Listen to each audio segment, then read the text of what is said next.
early age, we are taught that failure is bad. Failure is to be avoided at all costs. Don't fail that test. Don't get cut from the team. Do everything you can just to get by. What this causes is a trade-off and creates a culture focused not on succeeding, but on not failing. And the question is that right? Do we go into our careers and start our jobs just so that we don't lose our jobs, or so that we can develop our knowledge, our skills, our passions, our network for what we do? When we educate and care for and protect our children, is it so that they're not held back, or so that they can be nourished and so that they can flourish? Is being Jewish just about continuity and survival, or is it about passion, about purpose, about thriving? So the question is, how do we change the focus?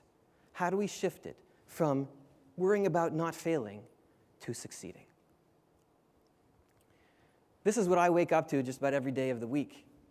It's Keith. Keith, when I have a chance to work out with him, pushes me very, very hard. And so the other day, I was doing push-ups, get to 60, 70, 80 push-ups.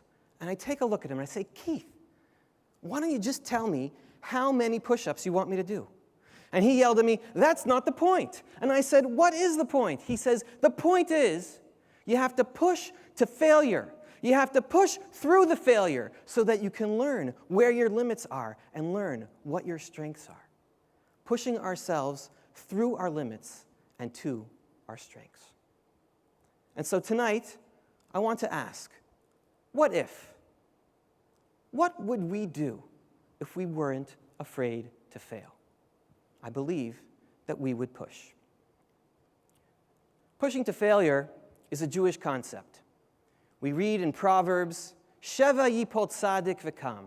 A righteous person falls 7 times only to get up. Just last week, we commemorated the destruction of our temples. But Tisha B'Av isn't just a day of failure. In fact, the Midrash tells us, B'Tish'a B'Av charav habayit. True, on the 9th day of Av, our temple, our holy home was destroyed. But also, B'Tish'a B'Av nolad HaMashiach. On the 9th day of Av was born the Messiah. These are not 2 separate events that just happen to coincide on the same day. The kernel of the one, the birth of redemption, the process and the path to success is born within the destruction itself. From failing, from failure, from falling down, we can find success. As the prophet Micha tells us, Ki nafalti kamti, because although when I fall down, I will rise. I get back up again. Failure then is a step, maybe the first step, that inherently leads to redemption and success. The question for us this evening is, how do we get there?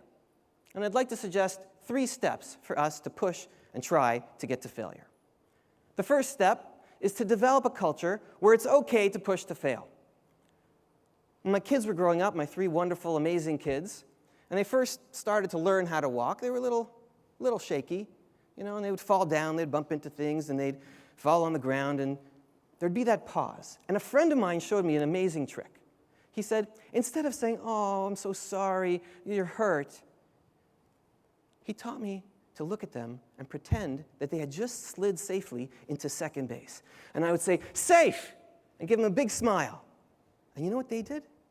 They would look back at me and smile back at me and think, hey, it was okay. I fell down, but it's no big deal. It doesn't really hurt that bad. I'm all right.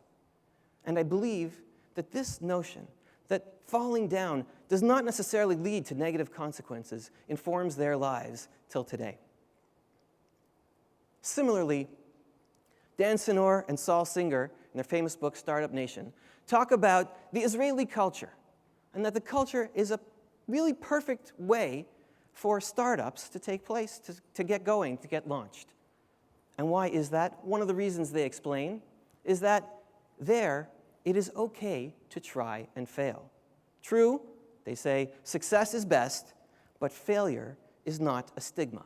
And in fact, it can be even a resume builder. So if you fall off the bike, it's okay. It's not going to hurt. You're fine. Smile. Get back up. This is the first step, creating a culture where it's okay to try and push to fail. Step 2. Second step is to incentivize risk-taking and creative thinking. When God first calls out to Abraham, he tells him, Lech lecha me'artzecha. Leave everything you know, your land, your parents' home, everything you know. But he doesn't stop there. He says, yes, I'm going to ask you to take a major leap. I'm going to ask you to do something that is a big risk. But there's a second part. He says, Va'avarechecha. I will bless you. God provides the incentive to Abraham, to take that risk, to take the plunge, to take the leap of faith. Now, not all of us have the blessing of being able to get a direct command from God on a regular basis, but we do have spouses and families and colleagues and friends. And just a couple weeks ago, I was at an office retreat, and they gave me some well-deserved but harsh feedback. They said, you don't stop enough to think. You're not doing enough creative thinking. You're not doing enough pushing. You're not doing enough thinking dangerously and taking risks with your thinking. And they were right. And so now, every day I try to set aside a few minutes, write on my whiteboard, on a piece of paper, do some thinking, some reading that gets me outside the box, that pushes me. It's this type of incentive, this type of process that is the second step to incentivize risk-taking and creative thinking. The third step, review your mistakes, learn from them, and get back in the game. Maimonides, in his laws about repentance, says that there are 3 parts to doing complete repentance. The first is to recognize that you had actually failed, that you did something wrong. It takes hard for some people to realize that they made a mistake, that they sinned, that they failed. And so the first step is hakarat hachet, recognizing that you missed, that you messed up, that you failed. The second step is to learn the right things from that. And the way you do that is through vidui, by expressing, this is what I did. These are the bad things that I did. That's the second part. And the third is to find yourself, or maybe even place yourself, in the same situation again. And this time, do the right thing.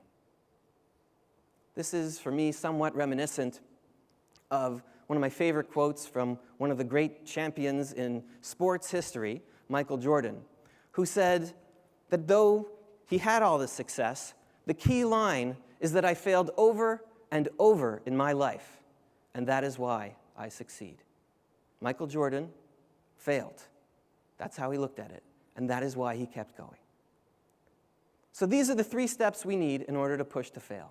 Number 1, develop a culture where it's okay to do so. Number 2, incentivize risk-taking and creative thinking.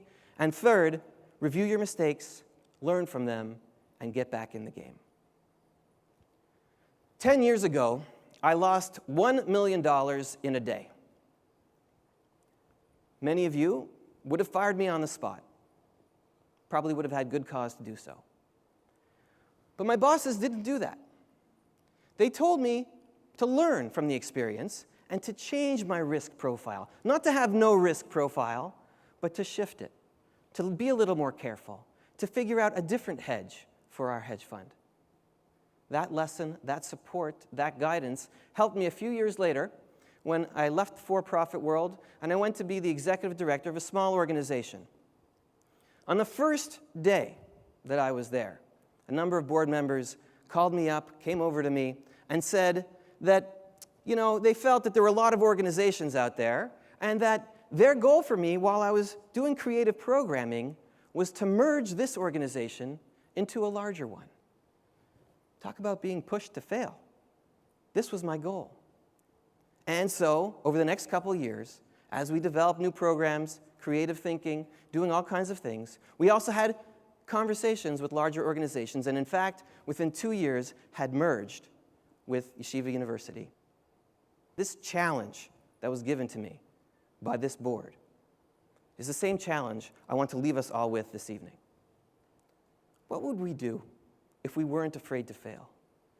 What would we do ourselves, our families, our children, our students, our organizations, our shuls, our schools, our communities, if we weren't afraid to fail? Would our children grow up to lead passionate lives where they put their passions into their jobs? Would our schools focus on teaching in a classroom that is 21st century education, technology, focused on learning? Would our organizations put aside their differences and maximize efficiencies by maximizing philanthropic dollars?